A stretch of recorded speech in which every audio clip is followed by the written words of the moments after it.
প্রিয় দর্শক, আজকে অটো রিক্সা বন্ধের অভিযানে বিভিন্ন গ্যারেজে পুলিশের পক্ষ থেকে যে অভিযান চলছে, প্রতিটা রিক্সার গ্যারেজের মধ্যেই পুলিশের অভিযান চলছে।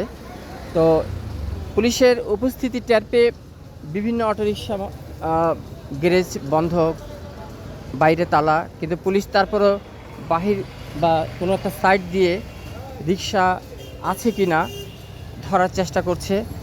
এবং পথে দেখেন কোনো রিক্সাই নাই, পুরো রাস্তা ফাঁকা, দুই একটা চলছে বা পালাবার চেষ্টা করছে, এমনটাই দেখা যাচ্ছে।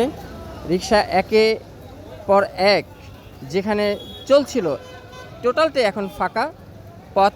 এটা আবাসিক মোচর এরিয়া, যে মোচরে অটোরিকশার জন্য পথেই হাঁটা যায় না এবং একটার সাথে আরেকটা বাড়ি খায়। এখন দেখেন কোনো অটোরিকশা নেই। প্রিয় দর্শক, একজন অটোরিকশার সাথে কথা বলছি। এই যে আপনাদের অটোরিকশার প্রতি অভিযান পুলিশের, তো এই বিষয়ে কি আপনার বক্তব্য কি? অটোরিকশা বন্ধ করে দেওয়া উচিত নাকি উচিত না? বন্ধ করে দেওয়া তো উচিত, কিন্তু বন্ধ করে দিলে আমরা কিভাবে চলবো? আমরা খাবো দাবো কি? আচ্ছা, তাহলে আপনারা যে আপনারা আজকে যে অভিযানে আপনারা কি একমত না? হ্যাঁ, অভিযানে আমরা একমত, কিন্তু পাশাপাশি আপনাদের এটা ভেঙে দিক, আমরা খুশি, কিন্তু এটা নিয়ে আবার এটার বিনিময় পুলিশ আবার টাকা খায়, টাকা খেয়ে ছেড়ে দেয়। এটা তো আচ্ছা, তো আপনারা একটা নিয়ম শৃঙ্খলা চাচ্ছেন, তাই না? হ্যাঁ হ্যাঁ, তো সব রিক্সাওয়ালারা একত্রিত হয়ে আপনারা তো পারেন একটা সুন্দর একটা সিচুয়েশন তৈরি করতে, শৃঙ্খলা তৈরি করতে পারেন না? হ্যাঁ হ্যাঁ, তা সেই পজিশনে আপনারা থাকেন। প্রিয় দর্শক, একজন অটোরিকশার সাথে কথা বললাম, দেখলাম তাদের মতামত।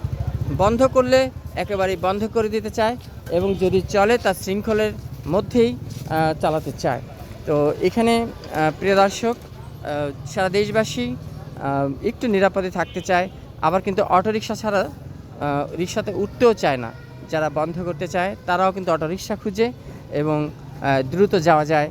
তবে ট্রেনিং একটা বিষয়, পরিবহন সেক্টরের মতন এই অটোরিকশা যারা চালায় তারা কিন্তু প্রশিক্ষণ প্রাপ্ত না, নিজেরা অ্যাক্সিডেন্ট করে একটু পাকা হাত নিয়েই কিন্তু তারা পরিচালনা করে আসছে তাদের লাইফ স্টোরি। এই অটোরিকশা প্রতিনিয়ত প্রতিদিন যেভাবে তৈরি হচ্ছে, এত অটো তৈরি হচ্ছে বিভিন্ন জায়গাতে, মিরপুর, মানিকগঞ্জ, তারপরে এই যে এই আরিচা, তারপরে কেরানীগঞ্জ, সারা ঢাকা সিটির আরও কত নাম বলবো, বিভিন্ন জায়গাতেই অটো বাণিজ্য এবং অটোরিকশা চলছে। তো প্রিয় দর্শক, আপনারা একটু আমাদের সাথে থাকেন, দেখবেন আমরা ধারাবাহিকভাবে অটোরিকশার উপরে বিশেষ প্রতিবেদন দেখিয়ে যাব আপনাদেরকে। তো আপনারা আজকে একটু দেখলেন কিভাবে পথ ফাঁকা, একটু অটোরিকশা বন্ধ হয়ে গেলে তাহলে জনসাধারণও যেভাবে ভুগবে, এই গরিব অটোরিকশাওয়ালারা ভুগবে। কিন্তু এটা আবার চলমান রাখতে গেলে তখন রিকশার যারা গ্যারেজ তারা এতটাই কারেন্ট চুরি করে, এতটাই কারেন্ট ব্যবহার করে, বিনা টাকায় সরকারের বিভিন্ন রকমের ক্ষতি করে দেয়।